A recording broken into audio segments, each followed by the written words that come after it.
Avant de commencer, les amis, on va rendre hommage à Silvio Berlusconi.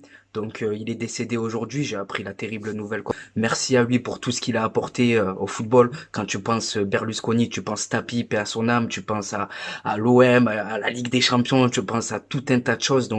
J'envoie toutes mes condoléances à sa famille dans cette terrible épreuve.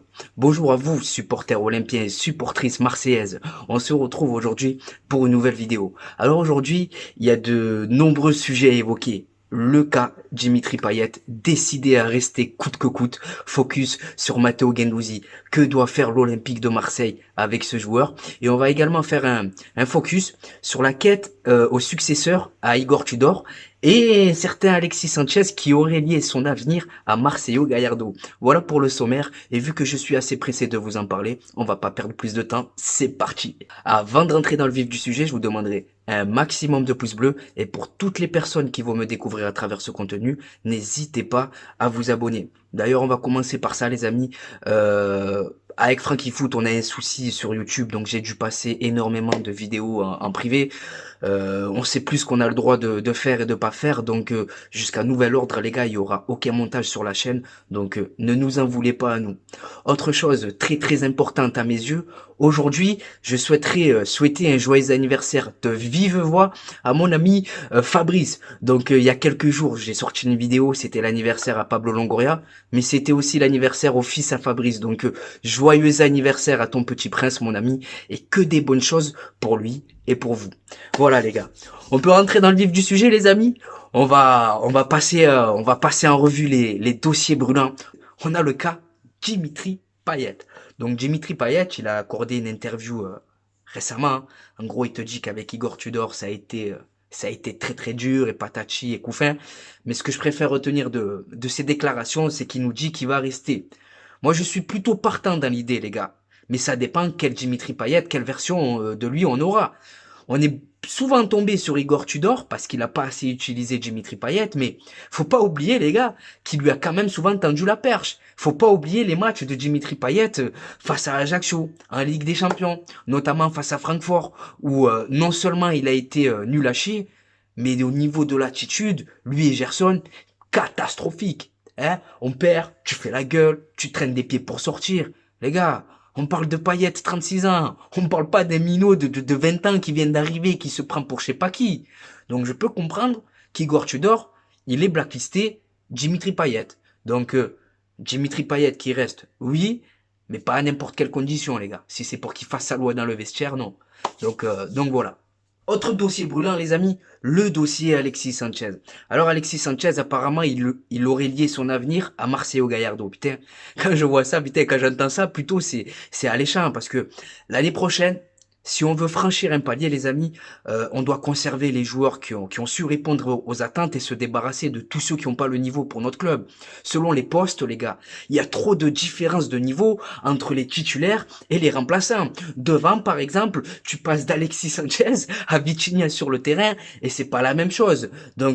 C'est important que le nouveau coach, il puisse s'appuyer sur un groupe de 16, 17 joueurs et non pas sur 12 ou 13 joueurs, les gars, parce que la saison, elle risque d'être très très très longue la saison prochaine. On commence dès le 1er août, donc pour ça, il faut être suffisamment armé, que ce soit avec des joueurs de qualité sur le terrain, mais aussi sur le banc de touche. Il faut que tes joueurs sur le banc de touche, ils soient capables de prendre le relais par moment. C'est ce qui nous a fait défaut cette saison, notamment dans la dernière ligne droite. Alexis Sanchez, le prolonger, ça doit être la priorité pour le bien-être de tout le monde. Voilà. On peut maintenant enchaîner avec Matteo Guendouzi. On entend un peu tout et n'importe quoi, qu'il est décidé à quitter le club, qu'il a envie de poursuivre, que Pablo Longoria il veut le vendre coûte que coûte. Mais la vérité, c'est que dans ce dossier, je pense que rien ne sera décidé avant l'arrivée du nouvel entraîneur. Alors apparemment, le Matteo Guendouzi il serait pisté par deux cadors en Serie A, l'Inter de Milan et la Juventus de Turin. Donc Matteo Guendouzi, les amis, sa saison elle est moyenne, mais il a une bonne marge de progression. Voilà, moi j'aimerais beaucoup qu'on garde ce joueur. Bonne saison avec Sampaoli, Igor Tudor il te l'a fracassé, saison compliquée. si c'est Gallardo le prochain entraîneur, les amis, avec Matteo Guendouzi, là aussi, ça peut donner quelque chose d'intéressant. Voilà, Matteo Guendouzi, Gallardo, il peut aimer, apprécier, si c'est lui le nouvel entraîneur, bien sûr, hein, il peut apprécier le côté argentin de Matteo Guendouzi, qui se bat sur chaque ballon, il triche pas, tu vois. Non seulement à 23 ans, il a du vécu, donc j'aimerais qu'on garde ce joueur. Mais bon, Pablo Longoria, il est décidé à le vendre apparemment. Mais le meilleur moyen de le vendre au prix fort, on va dire, c'est de pas crier sur tous les toits que tu veux t'en débarrasser. Voilà. Il faut qu'on arrête de dire que lui, on veut s'en débarrasser, que lui, on veut s'en débarrasser, qu'on agisse en, comment on appelle ça, les amis? Qu'on agisse en silence. Par moment, c'est mieux. Voilà, au niveau des arrivées, c'est carré, frère. Tu vois rien venir, mais au niveau des départs, on entend beaucoup trop de choses négatives sur nos joueurs, hein. Bamba Dieng, quand on l'a fait passer pour un Bamba Dieng, pour un bon arrêt en surpoids, c'est pas le meilleur moyen de le vendre. Donc Guendouzi, moi les gars, peu importe l'offre, enfin peu importe, 100 millions d'euros, tu peux pas refuser. J'aimerais qu'on garde ce joueur. Ensuite, les amis, on va passer au dossier brûlant.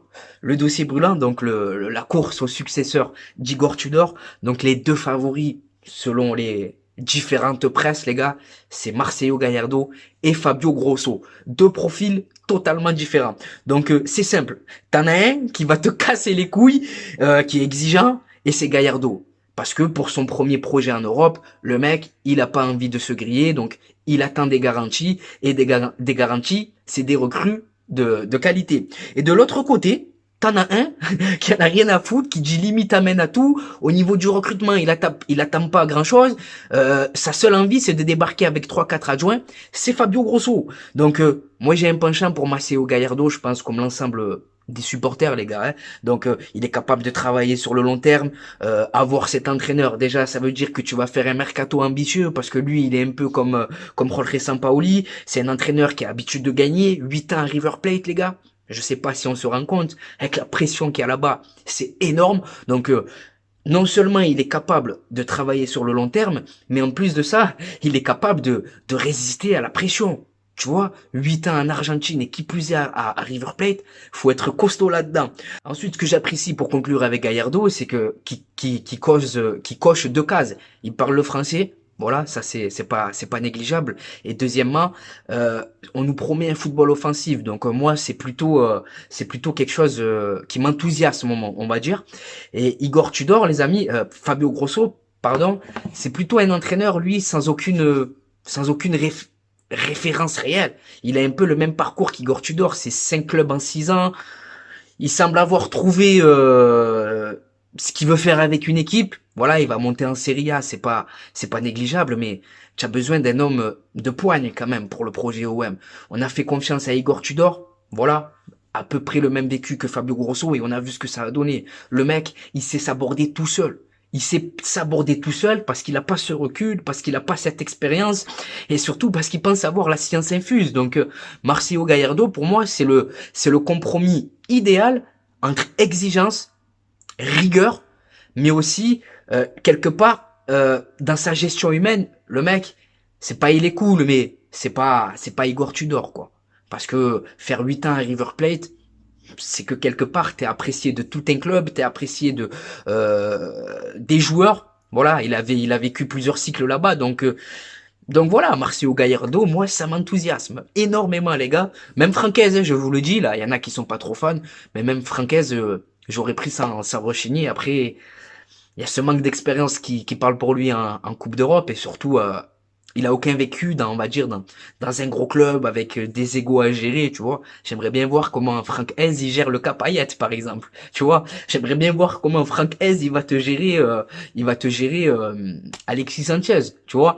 Mais voilà, Marcelo Gallardo, ça serait un bon signal, ça serait un signal positif que le club il enverrait aux joueurs déjà. Ça voudrait dire, les gars, Igor Tudor il part, mais vous inquiétez pas, les vacances elles sont pas finies, hein. Il y a quelqu'un d'autre qui arrive, tu vois. Et pour nous supporters, ça veut dire qu'on est ambitieux. Voilà, et on a besoin d'être ambitieux. Et l'année prochaine, j'aimerais vraiment, mais réellement, qu'on réussisse enfin à franchir ce palier, tu vois.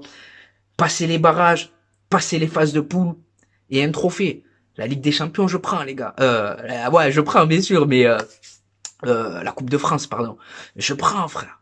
depuis 89, on n'a pas remporté cette compétition. Donc j'espère que Gallardo, avec cet entraîneur, si c'est bien lui les gars, j'espère que ça sera réellement le début d'une nouvelle ère et pas une ère qui va durer qu'un an.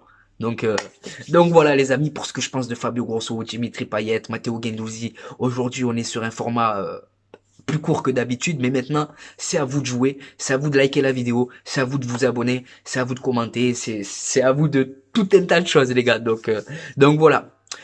C'est la fin de cette vidéo les amis, je vous remercie de l'avoir visionné jusqu'à la fin, je te souhaite de passer une bonne journée ou une bonne soirée selon le moment où tu visionnes cette vidéo. Et n'oublie pas l'ami, notre virus à nous, c'est l'OM. Ciao le sang.